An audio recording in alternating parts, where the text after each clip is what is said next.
আমরা অত্যন্ত দুঃখের সঙ্গে জানাচ্ছি বিএনপি চেয়ারপারসন ও সাবেক প্রধানমন্ত্রী বেগম খালেদা জিয়া আর নেই।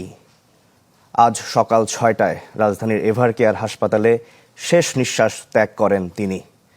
গত রাতে তাকে দেখতে রাজধানীর এভারকেয়ার হাসপাতালে যান দলের ভারপ্রাপ্ত চেয়ারম্যান তারেক রহমান।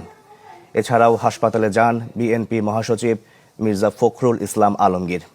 এর আগে হাসপাতালে গিয়েছিলেন খালেদা জিয়ার জ্যেষ্ঠ পুত্রবধূ ডাক্তার জুবাইদা রহমান, বড় বোন সেলিনা ইসলাম, ছোট ভাই শামীম ইস্কান্দার, তারেক রহমানের মেয়ে জাইমা রহমান ও আরাফাত রহমান কোকোর মেয়ে জাহিয়া রহমান।